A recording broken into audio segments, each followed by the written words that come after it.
நான் ஒரு நாளைக்கு 16 மணி நேரத்துக்கு மேலே வேலை செய்கிறேன். ஆனால் என்னால் எல்லா வேலைகளையும் முடிக்க முடிய மாட்டேங்குது. ஏதோ ஒரு வகையில் நிறைய வேலைகள் பாதியிலே நிற்கிற மாதிரி இருக்குது. நான் எவ்வளோ நேரம் செலவழித்தாலும் என்னோடய நேரத்துக்கு தகுந்த அந்த அவுட்கம் வருதா என்னோடய வேலையிலன்னு கேட்டால் இல்லை. இதே எண்ணம் நிறையா பேருக்கு இருக்கும். நான் ஒரு வீட்டில் இருக்கேன், நான் ஒன்றும் வேலைக்கெல்லாம் போகல, ஆனால் என்னால் என் வீட்டை ஒழுங்காக ஆர்கனைஸ் பண்ண முடியல. நான் எவ்வளோ நேரம் முழிச்சுக்கிட்டு இருந்தாலும் எவ்வளோ வேலைகள் செஞ்சாலும் ஏதோ ஒரு வகையில் நான் நெருக்கடியில் தான் அந்த நாளை நகர்த்துற மாதிரி இருக்குது. நான் ஒரு பிஸ்னஸ் பண்ணுறேன், என்னால் எல்லா வேலைகளையும் ஹேண்டில் பண்ண முடிய மாட்டேங்குது. நேரம் இருந்தும் என்னால் ஒரு ப்ரொடக்டிவாக இருக்க முடியல. அப்போது நம்ம நேரம் இருந்தால் நிறையா வேலை செஞ்சிடலாம் அப்படின்றது கிடையாது. அதை சரியாக செய்கிறதுக்கான தூண்டுதல் நம்ம எண்ணத்துக்குள்ளே இருக்கணும். அப்போது ஒரு ப்ரொடக்டிவான நாள் எப்படி அமைச்சிக்கிறது? இப்போ ஒரு ஜாப் போகிறீங்க, 9 to 6 வேலை செய்கிறீங்க, அப்போவும் முடிய மாட்டேங்குது. 8 வரைக்கும் வேலை செய்கிறீங்க, அப்போவும் முடியல.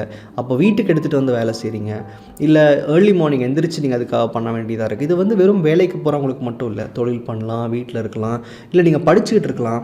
அப்போ உங்களால் உங்களோட நாளை, உங்களுடைய வேலையை ப்ரொடக்டிவாக வச்சுக்க முடியல அப்படின்னா இந்த வீடியோ மேபி உங்களுக்கு ஹெல்ப்ஃபுல்லாக இருக்கலாம்.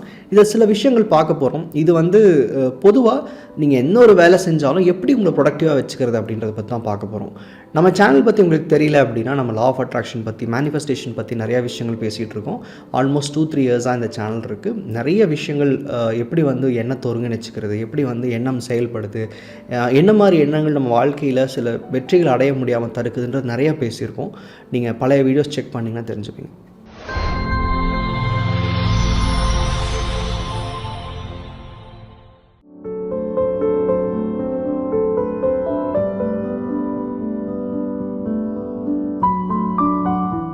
நம்மளுடைய ப்ரொடக்டிவிட்டி, அதாவது நம்ம செயல்திறனை எப்படி அதிகரிக்கிறது அப்படின்றது தான் இந்த வீடியோவில் பார்க்குறோம். அப்போது நம்ம ப்ரொடக்டிவிட்டி அப்படின்றது நிறைய நேரம் இருந்தால் அந்த வேலையை செஞ்சு முடிச்சிடலாம்ல, நிறைய வேலைகளை செஞ்சு முடிக்கலாம்லன்னு கேட்டால் கிடையாது. ஒருத்தர் 8 மணி நேரம் செய்கிற வேலையை ஒருத்தரால் 3 மணி நேரத்தில் செய்ய முடியுது. ஒரு நாள் முழுக்க ஆஃபீஸ்க்குள்ளே உட்காந்து முடிக்க முடியாத வேலையை இன்னொருத்தர் கரெக்டாக முடிச்சுக்கிட்டு ஒரு வீட்டில் போய் அவர் தான் ஃபேமிலியை பார்க்குறாரு. அப்போது இதில் என்ன வேறுபாடு இருக்க முடியும்னா, எனக்கு சரியான திறமை இல்லையா, ஸ்கில்ஸ் இல்லையான்னு கேட்டால் கிடையாது. ரொம்ப பேசிக்கான விஷயங்கள் தான் நான் பேசுகிறோம். ஒருத்தருக்கு ஸ்கில் இருக்கா இல்லையான்றதை பற்றி அசஸ் பண்ண போகிறதில்ல, எண்ணங்களால், நம்ம செயல்பாடுகளால் எப்படி நம்ம ப்ரொடக்டிவிட்டி இன்க்ரீஸ் பண்ணிக்கிறது தான் முதல் பேசுகிறோம். முதல் விஷயம் என்ன அப்படின்னா, கெட் அப் 2 hours ஏர்லின்னு சொல்லுவேன். அதாவது ஏன் நான் 2 மணி நேரம் முன்னாடி எந்திரிக்கணும்? நான் தான் 16 மணி நேரம் வேலை செய்ய போகிறேன். 6 மணிக்கு எந்திரிக்கலாம், 8 மணிக்கு எந்திரிக்கலாம், எந்திரிச்சு நைட் எக்ஸ்டெண்ட் பண்ணி வேலை செஞ்சுக்கலாமான்னு கேட்டால், ஏர்லி மார்னிங் அப்படின்றது நிறைய மெமரிஸ் நீங்கள் கேரி பண்ண மாட்டீங்க. நிறைய விஷயங்கள் அந்த நாளை பற்றி நீங்கள் குழப்பிக்க அவசியம் கிடையாது. ஏன்னா இப்போ தான் நாளே ஆரம்பிக்குது. அதே மத்தியானமோ இல்லை ஈவினிங்கோ இல்லை நைட் ஆகும்போது இன்னும் நிறைய ஓவர்லோட் பண்ணியிருப்பீங்க தாட் ப்ராசஸை. ஸோ ஒரு தாட்ஸ் ஃப்ரெஷ்ஷாக இருக்கும்போது, காலைல நீங்கள் நேரத்தில் எந்திரிக்கும் போது உங்களால் நிறைய செயல்களை செய்ய முடியும்னு தோணும். என்ன காரணம்னா, நீங்கள் உங்கள் ஆஃபீஸ் ரொட்டீனோ பிஸ்னஸ் ரொட்டீனோ அப்படின்றது அட்லீஸ்ட் 7-7:30க்கு மேலே தான் ஸ்டார்ட் ஆகும். அந்த ஏர்லியராக எந்திரிச்சு முடிக்கும் போது கண்டிப்பாக அவங்களுக்கு நிறைய வேலைகளை முடிக்கிற மாதிரி தெரியும். அந்த ரஷ் ஹவர்னு சொல்லுவோம்ல, அதாவது டெட்லைனில் போய் வேலை செய்கிற மாதிரி உங்களுக்கு இருக்காது. ஸோ 2 மணி நேரம் நான் காலையில் 4லேருந்து 6 இருந்தால் என்ன, நைட்டு 10லேருந்து 12 இருந்தால் என்னன்னு கேட்டால், நீங்கள் அந்த நாள் முழுக்க நிறைய எனர்ஜி ஸ்பெண்ட் பண்ணியிருப்பீங்க. ஸோ லேட் நைட் ஒர்க் பண்ணுறதை விட ஏர்லி மார்னிங் ஒர்க் பண்ணுறது உங்களுக்கு நிறைய எனர்ஜி கொடுக்கும். என்னோட பர்சனல் எக்ஸாம்பிளில் நான் 3 hours 4 hours மட்டும் தூங்கிட்டு இருந்த காலகட்டங்களில் பார்த்தீங்கன்னா, நான் நைட் 11-11:30 or 12 சம்டைம்ஸ் 1:30 வரைக்கும் கூட ஒர்க் பண்ணியிருக்கேன். முழுசாக ஒர்க் பண்ணியிருக்கேன், இல்லைன்னு சொல்ல மாட்டேன். அதாவது உங்களுக்கு நேரம் பத்தலை அப்படின்றது வேறு, நேரம் இருந்தும் என்னால் ப்ரொடக்டிவாக இருக்க முடியலன்றது வேறு. ஸோ அந்த டைமில் எனக்கு அவ்வளோ இருந்த வேலைகளில் அந்த 4 மணி நேரம் தான் தூங்குறேன் அப்படின்னா, மீதி 20 மணி நேரம் நான் ஒழுங்காக வேலை செஞ்சுருந்தேன், ப்ரொடக்டிவிட்டியும் இருந்துச்சு. நம்ம பேசிகிட்டு இருக்கிறது ப்ரொடக்டிவிட்டி பத்தலை என்ன பண்ணுறேன். ஸோ 8 மணி நேரம் இருந்தாலும் எப்படி எஃபிஷியண்ட்டாக வேலை செய்கிறத பற்றி பேசிகிட்டு இருக்கோம். அப்போது அந்த 8 மணி நேரம் ஏர்லியராக ஸ்டார்ட் ஆகுறது, இல்லை 10 மணி நேரம் வேலை செய்கிறீங்கன்னா ஏர்லியராக ஸ்டார்ட் பண்ணுறது பெட்டர். ஸோ உங்களோட நாளை நீங்கள் ரொம்ப சீக்கிரமாக தொடங்கும் போது கண்டிப்பாக உங்களால் நிறைய விஷயங்களை சீக்கிரம் முடிக்க முடியும். அடுத்தது, நம்ம இந்த டாஸ்க் லிஸ்ட்டு போடுவோம்ல, ஒவ்வொரு டைமும் நம்ம எப்படி டாஸ்க் போடுவோம் அப்படின்னா, எதெல்லாம் சின்ன வேலைகள் டக்குன்னு முடிச்சிடலாம், எதெல்லாம் ரொம்ப கஷ்டமான வேலை, இப்படி தான் பிரிப்போம். ஆனால் எப்போவுமே ஒரு டாஸ்க் லிஸ்ட் நீங்கள் எப்படி க்ரியேட் பண்ணாலும் சரி, முதல்ல ரொம்ப இம்பார்ட்டண்ட்டான ரொம்ப அவசியமான அந்த நாளுக்கான வேலைன்னு இருக்கும்ல, அதை முதல் முடிங்க. ப்ரியாரிட்டின்றது எப்போவுமே நம்ம ஒரு பெரிய வேலை இல்லை ரொம்ப முக்கியமான வேலையை முடிக்கிறது தான் இம்பார்ட்டன்ட். ஸோ உங்கள் டாஸ்க் லிஸ்ட்க்கு நீங்கள் க்ரியேட் பண்ணி வச்சுருக்கீங்கன்னா, நான் என்ன பண்ணுவேன்னா, ரொம்ப ஈஸியான வேலையை முடிச்சு டிக் போடுறதுக்காக சந்தோஷமாக இருக்கும். இவ்வளோ முடிச்சிட்டேன், 10 டாஸ்க் இருக்குது, நான் 8 டாஸ்க் முடிச்சிட்டேன்னு போடுவேன். ஆனால் ஆக்சுவலி சொல்ல போனால் மீதி 2 டாஸ்க்கு தான் ரொம்ப டைம் கன்சியூமிங்காக இருக்கும். அப்படி இல்லாமல் அந்த நாளுக்கு தேவையான ரொம்ப முக்கியமான விஷயங்களை முதல் முடிச்சுட்டு, ரொம்ப ஈஸியாக உங்களால் ரிலாக்ஸ்டாக பண்ண முடியுன்ற விஷயங்களை ரொம்ப எனர்ஜி டவுனாக இருக்கும்போது பண்ணுறது பெட்டர். ஸோ ப்ரியாரிட்டி பண்ணும்போது ரொம்ப முக்கியமான வேலைகளை முதல்ல செய்யுங்க. அடுத்த விஷயம் நம்ம பார்த்தோம்னா, இப்போது ஒரு வேலையை செய்கிறோன்னா அதில் அவுட்கம் எப்படி இருக்கும், அது சரியாக வருமா, அது நமக்கு தேவைன்ற அளவுக்கு கிடைக்குமா, அப்படி தான் நம்ம எப்பயும் யோசிச்சு செய்வோம். ஒரு கோர்ஸ் எடுத்து படிக்கிறதா இருக்கட்டும், ஒரு வேலையில் ஒரு ப்ரொமோஷனுக்காக முயற்சி செய்கிறதா இருக்கட்டும், இல்லை நீங்கள் ஒரு பிஸ்னஸில் ஒரு அவுட்கம்காக புதுசாக ஒரு பிஸ்னஸ் ஐடியா உருவாக்குறதா இருக்கட்டும், எப்போவுமே அவுட்கம்மை பேஸ் பண்ணியே நீங்கள் ஒர்க் பண்ணிட்டுருக்கூடாது. அதாவது கோல் வேணும், எதை அடைய போகிறோன்னு தெரியணும். ஆனால் ஒரு வேலையை செஞ்ச உடனே அவுட்கம் வருதா, அதுக்கு தகுந்த மாதிரி மாறுதா லைஃப்னு ரொம்ப செக் பண்ணக்கூடாது. நான் நிறைய இடங்களில் சொல்லியிருப்பேன், உங்களோட இலக்கை நிர்ணயிச்சிட்டிங்களா அதை விட்டுருங்க. டெய்லியும் அந்த அவுட்கம்மை செக் பண்ணிட்டே இருந்தீங்க அப்படின்னா, இல்லை நீங்கள் அதில் ப்ராக்ரஸ் ஆகிறீங்களான்னு செக் பண்ணிட்டே இருந்தீங்க அப்படின்னா, நிறைய இடங்களில் உங்களுக்கு வந்து இன்டர்னலி ஒரு செல்ஃப் பிலீஃப் கம்மியாக ஆரம்பிக்கும். மேபி பதட்டமான சூழ்நிலை ஏற்படுத்துவீங்க. அதுலேயே வந்து உங்களோட இன்றைய நாளில் இன்றைக்கி செய்கிற வேலையை நீங்கள் ஒழுங்காக செய்ய மாட்டீங்க. எப்பவுமே நமக்கு ஒரு இலக்கு வேணும், அந்த அவுட்கம் என்னன்றது நம்ம உறுதியாக இருக்கணும். ஆனால் தினம் தினம் அந்த அவுட்கம் நடக்குதான்னு செக் பண்ண வேண்டிய அவசியம் இல்லை. அது ஒரு கைண்ட் ஆஃப் செல்ஃப் டவுட் தான் நான் சொல்லுவேன். அடுத்த விஷயம், நம்மளுடைய எக்ஸ்டர்னல் சுச்சுவேஷன்ஸை குறை சொல்லிக்கிட்டே இருக்கிறது. நேரம் இல்லை, பீப்புள் எனக்கு சப்போர்ட் பண்ணலை, இல்லை எனக்கு வந்து சுச்சுவேஷன் சரியாக சப்போர்ட் பண்ணலன்னு சொல்கிறது. இந்த மாதிரி எக்ஸ்டர்னல் சுச்சுவேஷன்ஸை கம்ப்ளைண்ட் பண்ணும்போது உங்களுடைய அடிப்படை எண்ணம் எப்படி நினச்சிப்போம் அப்படின்னா, என்கிட்ட எதுவுமே இல்லைங்க, எல்லாமே வெளியிருந்தால் நடக்குது அப்படிங்கிற மாதிரி முடிவெடுத்தோம். இப்போது நான் ஒரு பிஸ்னஸ் ஸ்டார்ட் பண்ணுறேன் அப்படின்னா, எனக்கு ஏன் இன்னொருத்தர் வந்து சப்போர்ட் பண்ணணும், எனக்கு ஏன் வந்து அவர் ஹோப் கொடுக்கணும், ஏன் என்னை மோட்டிவேட் பண்ணணும். ஏன்னா நான் என்னோடய இன்றைக்கி நிலையிலிருந்து நான் வேறு நிலைக்கு போக முயற்சி பண்ணும்போது அந்த நிலையோட அவசியம் என்ன, அது நடந்தால் என்ன என் லைஃப்பில் மாறும், என்ன மாதிரியான ஃபினான்ஷியல் ஸ்டேட்டஸ் எனக்கு கிடைக்கும் அப்படின்றது எனக்கு தான் தெரியும். ஸோ அப்போ உங்களை சுற்றி இருக்கிறவங்க மோஸ்ட்லி டிஸ்கரேஜ் தான் பண்ணுவாங்க. ஏன்னா நம்ம ஒரே கைண்ட் ஆஃப் பீப்புள் கூட இருந்துட்டு திடீர்னு நீங்கள் ஒரு முயற்சியை செய்யும்போது கண்டிப்பாக யாரும் சப்போர்ட் பண்ண மாட்டாங்க. அடுத்தது, நீங்கள் ஒரு புது வேலைக்கு போகிறீங்கன்னா கூட நிறைய பேருக்கு ஏன் இந்த வேறு ஊருக்கு போகிற, இந்த ஊர்லேயே பார்க்கலாம் அப்படிம்பாங்க. ஸோ இதெல்லாம் வந்து அவங்கவுங்களுடைய எண்ணம். இதை வந்து நீங்கள் எடுத்துக்கிட்டு போய் எனக்கு யாரும் சப்போர்ட் பண்ணல அப்படின்னு சொல்கிறது தப்பு. சுச்சுவேஷன் அப்படின்னா, இப்போ நீங்கள் சில பேர் என்ன சொல்லுவாங்கன்னா, இந்த ஊரில் அந்தளவுக்கு ஒரு பெரிய ஆப்பர்ச்சுனிட்டி இல்லை, அதனால் நான் வந்து இந்த வேலைக்கு நான் போகல அப்படிம்பாங்க. ஸோ நம்மளோட முயற்சிகள் அப்படின்றது நம்ம எண்ணத்தை சார்ந்தது, நம்ம தேவைகளை சார்ந்தது. அப்போ எக்ஸ்டர்னல் சுச்சுவேஷனை பார்த்து அதை குறை சொல்லாமல், ஒரு எதிர்பார்ப்பு உருவாக்கிட்டு அதில் வந்து ஒரு ஃபெயிலியர்ஸ் பார்க்காம, உங்களால் என்ன முடியும், நீங்கள் என்ன செய்யணும், உங்களுடைய தேவைகள் என்ன, இதை நீங்கள் வந்து சரியாக செயல்படுத்தணும். கம்ப்ளைனிங் அப்படின்றது நிறைய இடங்களில் உங்களுடைய சுச்சுவேஷன் இன்னும் அதிகமான பிரச்சனைகளுக்குள்ளே தான் கொண்டு போகுமே தவிர நல்ல விஷயங்களை பார்க்க விடாது. உங்களை 4 பேர் எதிர்க்கிறாங்களா, உங்கள் சுச்சுவேஷன் சரியாக வரலையா, பட் ஸ்டில் உங்களுக்கு என்ன வேணுமோ அதை நோக்கி நீங்கள் செயல்படுறது ரொம்ப ரொம்ப அவசியம். அப்படி இல்லாமல் அது நிறைய குறை சொல்லும்போது நீங்கள் என்ன வேலை செய்யணும்னு முடிவு பண்ணிங்களோ அதை ஒழுங்காக செய்ய மாட்டீங்க. டெஃபினட்டாக ப்ரொடக்டிவிட்டின்றது கண்டிப்பாக இருக்காது. இப்போ நான் இன்றைக்கி செய்ய வேண்டிய வேலைக்கு எனக்கு வந்து இது இல்லை, அது இல்லை, பீப்புள் சப்போர்ட் பண்ணல நான் சொல்கிறேன் அப்படின்னா, ஏதோ ஒரு வகையில் என்னுடைய இந்த நாளுக்கு முடிக்க வேண்டிய சில விஷயங்கள் நின்று போயிருதே தவிர, இங்கே நான் பேசுகிறதுனாலையோ கம்ப்ளைண்ட் பண்ணுறதுனாலையோ அது வந்து நடக்க போகிறது இல்லை. ஸோ பி கிளியர், உங்கள் லைஃப்பை நீங்கள் செயல்படுத்துறதுக்கு இங்கே யாருடைய சப்போர்ட்டும் அவ்வளோ அவசியம் கிடையாது. அடுத்த விஷயம், அவாய்ட் மல்டி டாஸ்கிங். இப்போ வந்து நிறைய வேலைகளை ஒரே நேரத்தில் செஞ்சோன்னா சீக்கிரமாக வேலையை முடிக்கலாம் அப்படின்றது உண்மை தான். மல்டி டாஸ்கிங் வேணான்றது, இப்போது நீங்கள் ஒரு வேலை உங்களுக்கு வருது, அதில் வந்து இப்போது அதை செயல்படுத்தி முடிச்சுட்டா அந்த வேலையை அப்படியே டிக் பண்ணிடலாம். ஆனால் நம்ம என்ன பண்ணுவோம், இதில் கொஞ்சம் முடிச்சுட்டு சரி இதை வந்து இன்னும் கொஞ்சம் நேரம் கழிச்சு பண்ணுவோம், ஏன்னா போர் அடிக்குது, இல்லை இதுக்கு வந்து இந்த வேலையை செய்கிறதுக்கு ரொம்ப டைம் எடுக்கும் அப்படிங்கிற காரணத்துக்காக என்ன பண்ணுவோம்னா 10 வேலைகள் எடுத்து வச்சுக்கிட்டு ஒரே டைமில் செய்வோம். இதை சொல்லும்போது எனக்கு உடனே வர ஒரு பாஸ்ட் மெமரி என்னென்னா, நான் ஒர்க் பண்ணுற டைமில் ஒரு பர்டிகுலர் மேனேஜர் இருந்தார். அவருக்கு எனக்கு வந்து டைரக்ட் கனெக்ஷன் கிடையாது, பட் ஒரு தேவைக்காக நான் அவரை மீட் பண்ண போயிருந்தேன். அந்த டைமில் ஜென்ரலாக வந்து மெயில் வரும்ல நமக்கு. ஸோ நான் ஜஸ்ட் உள்ளே போயிட்டு ஒரு சில விஷயங்கள் பேச ஆரம்பிக்கும் போது அவர் என்ன சொன்னால், ஜஸ்ட் ஒரே நிமிஷம் வெயிட் பண்ணுங்கள், ஒரு மெயில் வந்திருக்கு, ஒரு 2 மினிட்ஸ் இங்கே வெயிட் பண்ணுங்கள், நம்ம பேசிடலாம் அப்படின்னாரு. அவர் என்ன ஸ்டைலில் ஒர்க் பண்ணுவார் அப்படின்னா, ஒரு மெயில் வந்துட்டால் அந்த மெயிலுக்கு உண்டான எல்லா விஷயங்களையும் முடித்து, அந்த மெயில் அவர் எதுக்கு வந்துச்சோ இல்லை யாருக்கு போய் சேரணுமோ அந்த எல்லா வேலையிலையும் கம்ப்ளீட் பண்ணிட்டு தான் அடுத்த மெயில் போவார், அடுத்த வேலையை செய்வார். ஸோ நான் உள்ளே போகும்போது அந்த மெயில் வந்துச்சு, என்னோடய வேலையை ஸ்டாப் பண்ணிவிட்டு ஒரு 5 மினிட்ஸ் எடுத்துக்கிட்டார் அவருக்கு. ஸோ அந்த மெயிலை படிச்சுட்டு அந்த மெயிலுக்கு யாரை கூப்பிட்டு என்ன பேசணும், அது யார் கூட கனெக்ட் பண்ணணும், அந்த மெயில் அவர்கிட்டருந்து யாருக்கு டெலிகேட் ஆகணும், அவர் ஒரு மேனேஜர் அப்படின்றப்போ ஒரு வேலையை வந்து அடுத்தவங்களுக்கு கொடுக்கணும் இல்லையா. ஸோ அது யாருக்கு போகணும், அந்த வேலையை முடிஞ்சிருச்சா, அந்த வேலையை முடிஞ்சிட்டா அவங்க அதுக்கப்புறம் என்ன பண்ணணும், இது அப்படியே ஒரு 5 மினிட்ஸ் அதை நரேட் பண்ணி அதை ஃபுல்லாக க்ளோஸ் பண்ணி அந்த மெயிலை ரீட் பண்ணிட்டு தான் தென் என்னோடய வேலைக்கு வந்தார். இதையே நான் சொல்கிறேன் அப்படின்னா, நானுமே வந்து ஒர்க் பண்ணுறப்போ ஒரு 10 விஷயம் இருந்துச்சுன்னா 10ல் கொஞ்சம் கொஞ்சமாக எல்லாத்தையும் ரெஸ்பாண்ட் பண்ணிகிட்ருப்பேன்.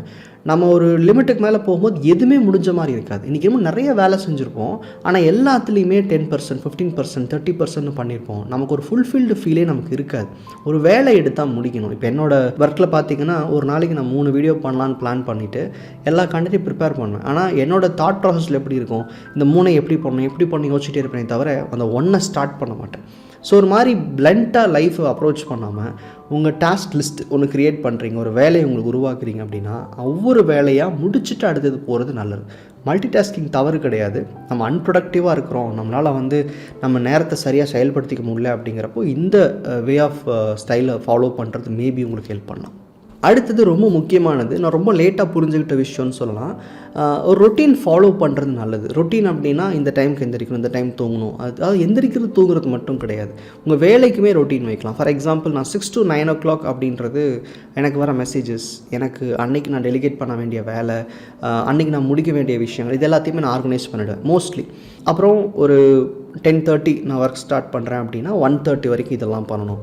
ஸோ அப்போ என்னென்னா இந்த ஒர்க்குக்காக டைம் அலோகேட் பண்ணுறதா இருக்கட்டும், ஒரு ஃபேமிலி டைம் அலோகேட் பண்ணுறதா இருக்கட்டும், ஒரு ட்ரிப் போகிறதோ வெளியே ஏதோ ஒன்று, அதாவது ஒவ்வொன்றுக்குமே கொஞ்சம் டைம் அலோகேட் பண்ணி வேலை செய்வது நல்லது.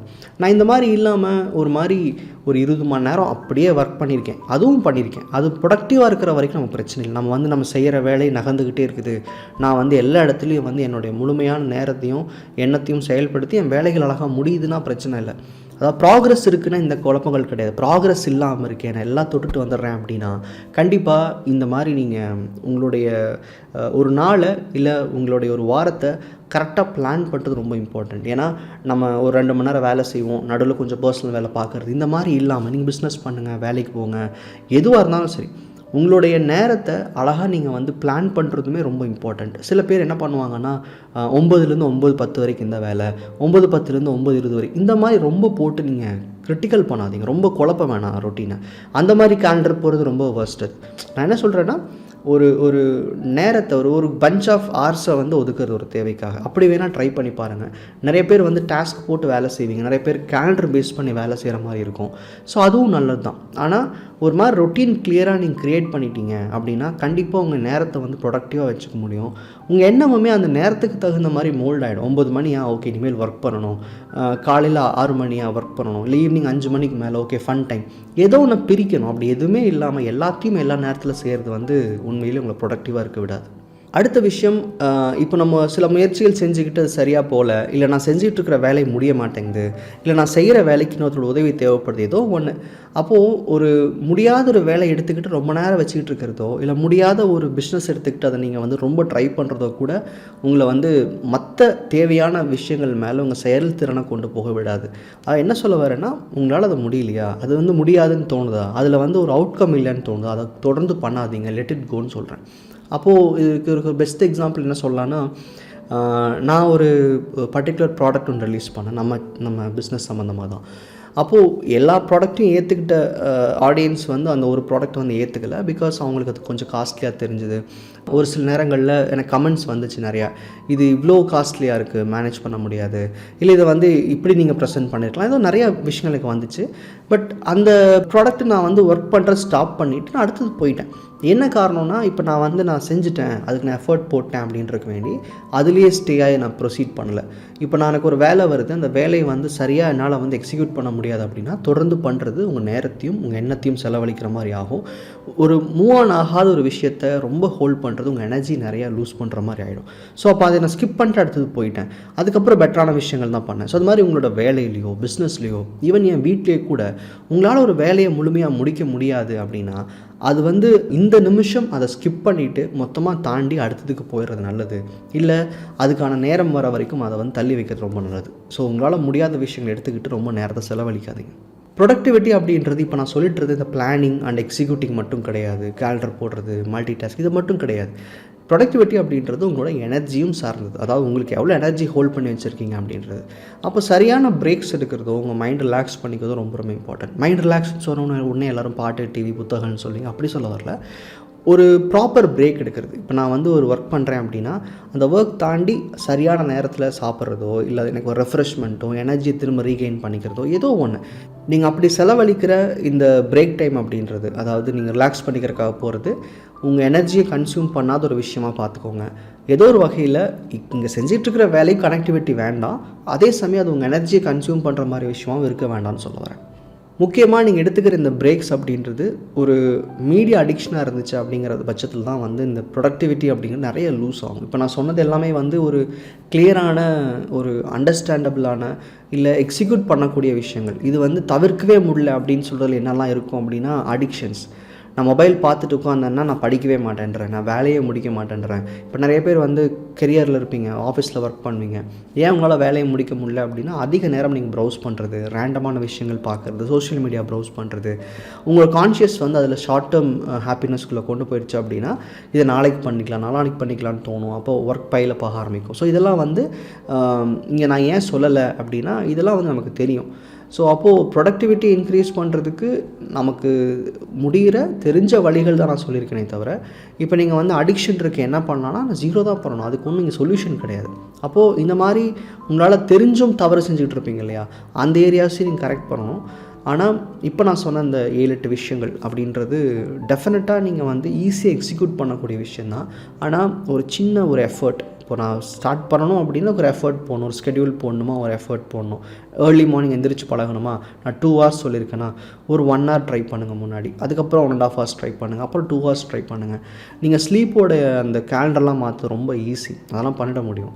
ஒரே ஒரு விஷயம் என்னென்னா, ஒரு 16-17 மணி நேரம் வேலை செஞ்சுக்கிட்டு அந்த நாள் உங்களுக்கு ஃபுல்ஃபில்டாக இல்லாமல் போய் தூங்குனீங்கன்னா திரும்ப அடுத்த நாளும் அதே மாதிரி எண்ணத்தோடு எழுந்திரிச்சிருவீங்க. அதனால் உங்களுடைய நேரம், உங்களுடைய எஃபர்ட் எல்லாமே வந்து சரியாக தான் செயல்படுதான்றதுக்கு மேபி இந்த பாயிண்ட்ஸ் உங்களுக்கு ஹெல்ப் பண்ணலாம்.